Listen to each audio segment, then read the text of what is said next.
Good morning, ladies and gentlemen. Did any of you see or hear anything about this case in the media? See no hands. Please raise your hand if anyone has attempted to speak with you about this case other than court staff or the attorneys during the proceeding. I see no hands.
live and camped outside the courthouse and bringing you ongoing testimony.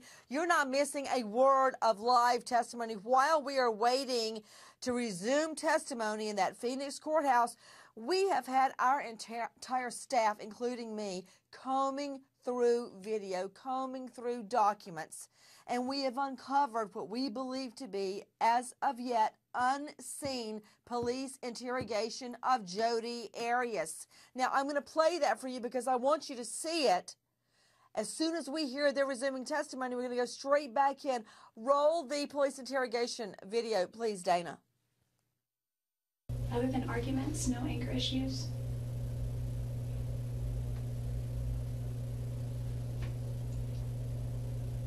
That I can remember.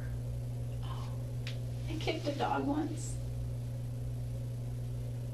I was a freshman in high school, and I love animals. And we had this dog, his name was Doggy Boy, and my parents, until this dog that they have now, have never been able to, and I don't mean just them, we as a family have never been able to care for a dog properly as far as give it attention and take it for walks and be consistent. So this dog stayed in the backyard a lot, and he stayed tied up on, in the shade with plenty of, leeway. At one point, though, he was untied, and I took the trash out, and this is when my little brother and sister were still in diapers, and he tore this, it was a diaper trash, and he tore diapers all over the yard. And of course I had to clean it up, and when diapers get wet, and they're like this jelly, spongy, weird stuff, and I got mad, and I just kicked him with my right foot, and he just moved a few feet, and he didn't yelp or anything, but he ran away, and I never saw him again after that. And I mean, that's probably an anger issue, I guess. But. Well, one time kicking a dog is not an anger issue.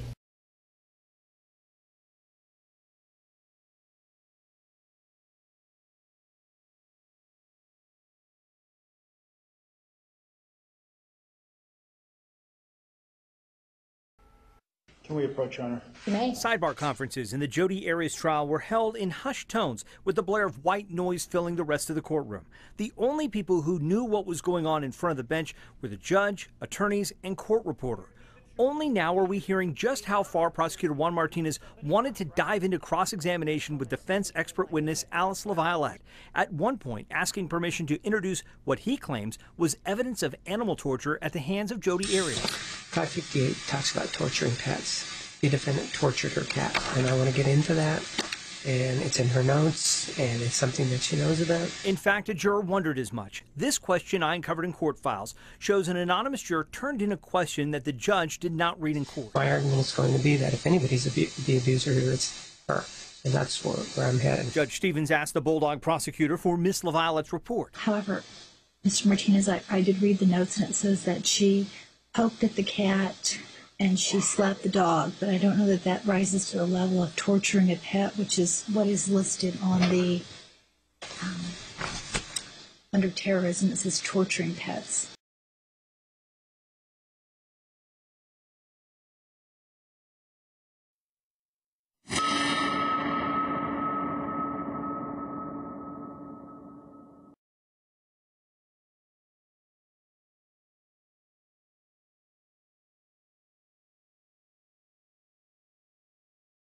We talked about many things, personal things. We did crossword puzzles and jigsaw puzzles. We had our own little personal devices to our iPods and iPhones and tablets and things like that to help pass the time.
what we believe is at issue here, and we showed it to you yesterday, how Juan Martinez is kind of a rock star. He signed an autograph, signed someone's cane outside of court.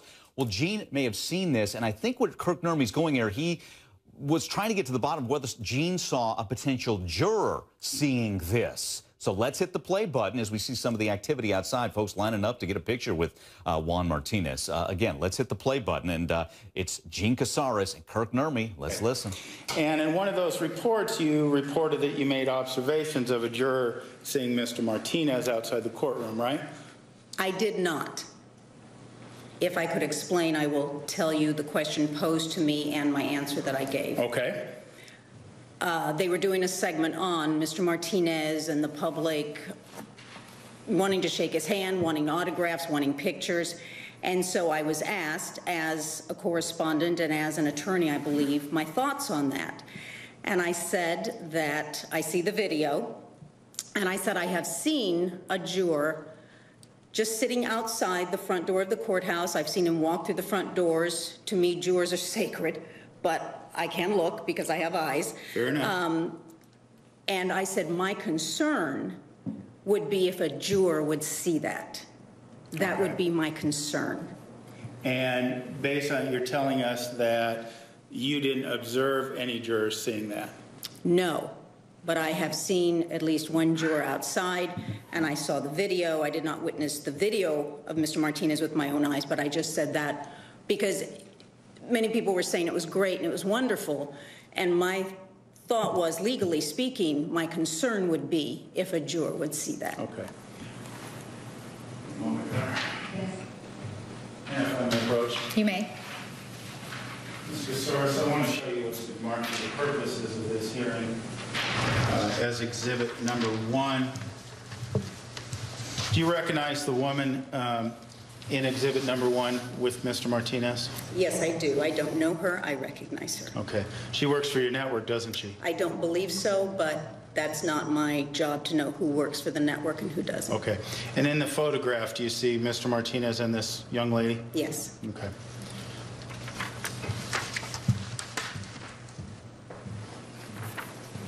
These instances of Mr. Martinez and the people desiring to shake his hand or what have you, is that something you saw once or more than once? I never saw it personally. You never saw it personally? I saw video on the air. I never personally saw it. Okay.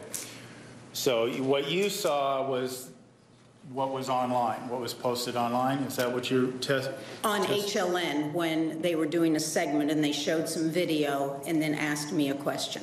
Okay. So you were commenting on the video, not your personal observations? Correct. Okay. That's all the questions I have.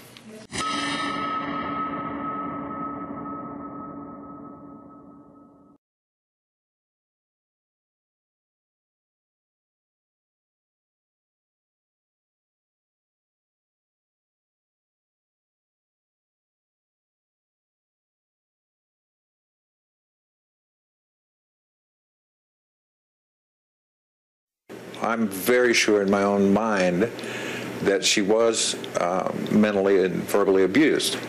Now, is that an excuse? Of course not. Does it factor into decisions that we make?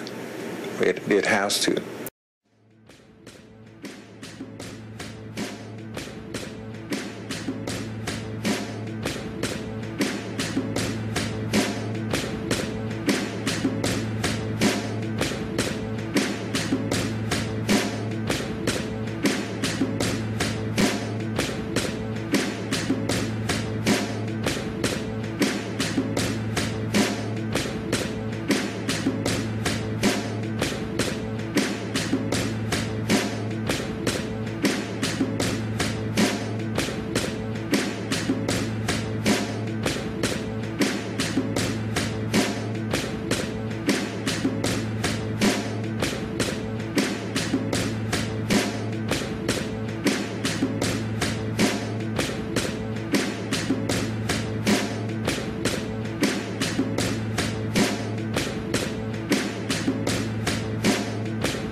Here's the problem I have with the Tea Party movement.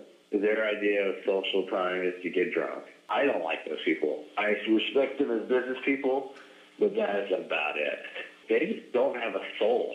They're godless. Just like look into their eyes. It's like dark. Okay, Tara's nice, and maybe there's something there, but like I said, I respect them for what they've done in their businesses. I like them as business associates. They don't have a soul. Look at them all. Tell me else something. Like the people you guys know are the worst ones. I know you don't like Abe. Yeah, well, he's soulless. He's like at the top of the list. He's not focused on business. If he's focused on business, he'd be a solid ED for starters. He told me the other day that he hopes you get your ring. He told you the other day? Yeah. How the hell did that come up? I don't understand. You know, I see him in the bathroom and I'm a ghost to him. Like he looks right through me, or he doesn't even see me or say hi to me. And he said, and I have no problem with that. If it's got to be that way, then fine. He's like, I have nothing against him. And that's when he said, in fact, I hope he gets his ring. That's what I said. It means I intimidated him in the bathroom.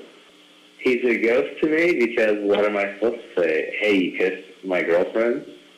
Well, let's talk about that. What am I supposed to say? You know what I mean? What am I supposed to say? Hey, I just got ripped a new one because some drug chick freaking fell on me, and now you're drunk and you're freaking trying to hook up with my girlfriend 5 minutes later. Oklahoma, remember? I was going to go beat him down. I'm just glad I intimidated him in the bathroom. And I put out like the I'll whip your A vibe if you say one word to me.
It's to protect the defendant's right to a fair trial.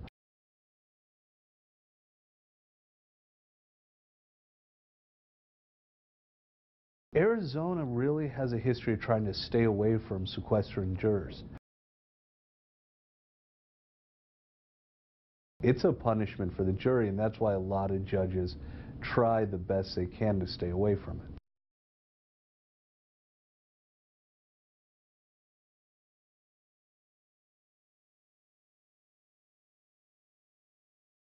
They've all followed the rules up to today. There's no reason in changing that going forward.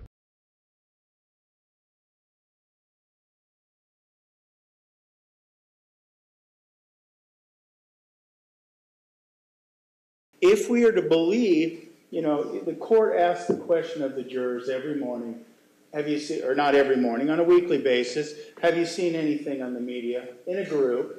No one raises their hand. No one wants to be singled out. To believe that to be true is to believe in absolute fiction. It is a fairy tale to assume that this jury is not hearing any of this. It is all over the news, be it local or national. You put 18 people in a hotel room for 4 months. I mean, do the math.